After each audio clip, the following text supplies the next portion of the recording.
Next we'll be doing taking pictures tests, so we're going to switch around, so Tom's going to be the driver now.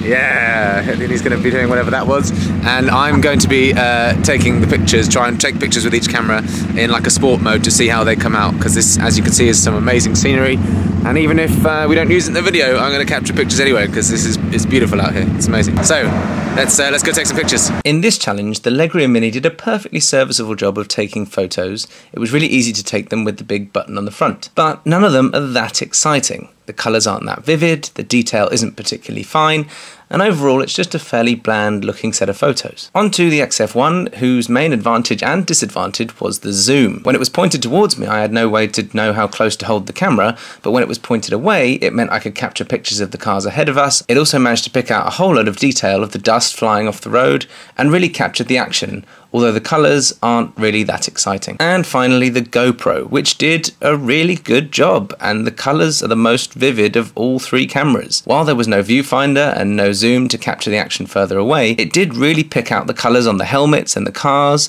and if I were James Bond and I was trying to choose the perfect selfie to use for my own spy database profile, I would choose one of the photos from the GoPro. I'm now back in my hotel room. I was supposed to film a thing about how good the cameras were at taking photos, but what happened was gadgets don't really like dust. This, I thought, had stopped working for a while, the Canon Legria Mini, because the slider to cover the lens stopped working for a sec, but if I can force it open now, so I'm gonna have to sort that out. And then what happened was I felt incredibly car sick, because I feel a bit car sick sometimes normally using phones and gadgets in a normal car, and then when Tom was driving this dune buggy thing around, I felt horrible. So most of the journey I was cold and trying not to throw up. The GoPro was really easy to change modes, take pictures, but you couldn't see what you were taking pictures of. The Legria was really handy, really light and portable. I could see exactly what I was taking pictures of, both of myself and of other things. And the XF1 was okay. When I was taking pictures of myself, I couldn't see what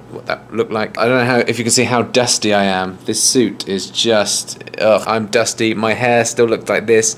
I was in the elevator, in the lift on the way up, and people were looking at me. I look like something out of The Hangover. I look like I've just had a ridiculously big night out. And I don't know how people were explaining the dust. So I'm gonna have a shower and then lay down and hope that this afternoon is slightly more relaxed when we're testing the Fitbit and the Galaxy Note and Gear.